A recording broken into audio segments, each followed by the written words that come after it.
성종은 조선의 제9대 왕이며 1457년 8월 19일에 태어났으며 1495년 1월 20일에 승하하였습니다. 그는 조선시대 사대부들에게는 세종과 더불어 성군으로 불렸는데요. 성종이 즉위하고 나서는 나라가 별 문제없이 태평성대를 이루고 있었습니다. 이때는 문화적 유산들이 꽃이 피는 때였고 나라를 다스리는 데에도 큰 어려움이 없었으며 큰 전쟁 없이 나라가 잘 돌아가는 시기였습니다.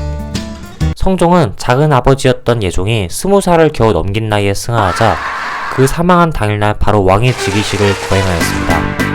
하지만 성종의 나이가 13살이었기에 바로 정치에 관여하기에는 큰 어려움이 있었습니다. 그래서 성종의 할머니 정의왕후가 대신 왕의 자리를 하는 수렴청정을 하게 되었습니다. 그리고 신숙주와 한명회 등 나라의 방향을 이끌어가면서 나라의 힘은 주로 신권에게 가 있었습니다. 7년 후 성인이 된 성종은 이제 본격적으로 정치에 관여했고 세종대왕의 업적을 본받으며 세종을 멘토로 삼았습니다. 그리하여 세조 때 편찬하던 경국예전을 성종 때 완성해 반포하였고 이제 점점 국가의 기틀을 마련하였습니다.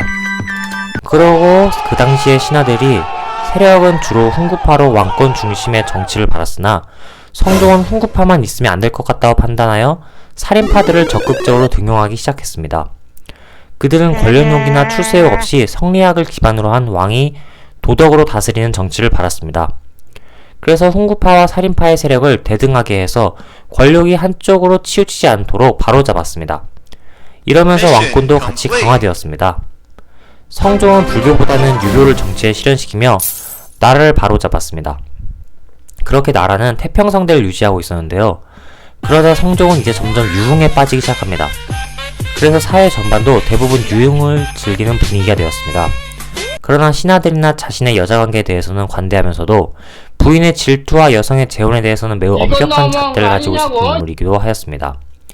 이를 짐작할 수 있는 사례가 바로 어우동 사건인데요. 어우동과 다른 남성들도 유흥을 즐겼지만 어우동과 어울렸던 남성들은 대부분 사면에 그치고 어우동에게는 사형을 내렸습니다.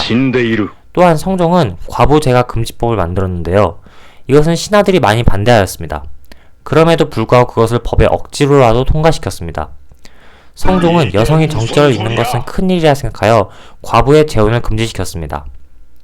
다만 일반 평민들은 제가 금지법의 영향을 크게 받지 못하고 사대부들에게만 치명적이었습니다. 재혼한 여성의 자손들은 문가를 치를 수 없다는 내용이 있었기에 관직에 관심이 없던 평민들에게는 별 의미가 없고 관직과 관련있는 사대부들에게만 치명적이었던 것이었습니다. 그래서 이 법은 양반과 평민의 머릿수를 통제하기 위하여 실시했다는 주장도 있습니다. 하지만 성종의 가장 큰 문제는 후궁이 많았습니다. 그래서 자식을 많이 낳았습니다. 원래 아내는 공해왕후 한씨인데 공해왕후가 세상을 떠나자 두 번째 왕비를 들여야 했습니다. 그래서 후궁들 중에서 윤씨를 왕비로 봉했지만 마찬가지로 성종에는 후궁이 많아서 윤씨가 그것을 가만히 참고 두고 볼 수만은 없었습니다. 그래서 윤씨는 성종과 불화가 매우 커졌으며 한때는 성종의 얼굴을 손톱으로 핥은 적도 있었습니다. 그래서 그것을 본 시어머니인 인수대비의 노여움을 사기도 했습니다. 그래서 성종은 윤씨를 내쫓으려고 하였으나 하필이면 세자가 윤씨의 아들이라서 신하들은 참아달라고 하였습니다. 그런데도 윤씨의 행동은 점점 더 과감해지고 과격해지자 결국 윤씨를 패출시켜 사가로 내쳐지게 됩니다. 그리고 나중에 성종이 윤씨를 보고 잘못을 뉘우치고 있는지 확인해보라고 했는데 이를 인수대비가 허위보고하라고 신하에게 명령하였습니다. 그래서 결국 윤씨는 사약을 마시게 되면서 죽게 됩니다. 이때 윤씨의 아들 연산의 나이는 고작 6살이었습니다.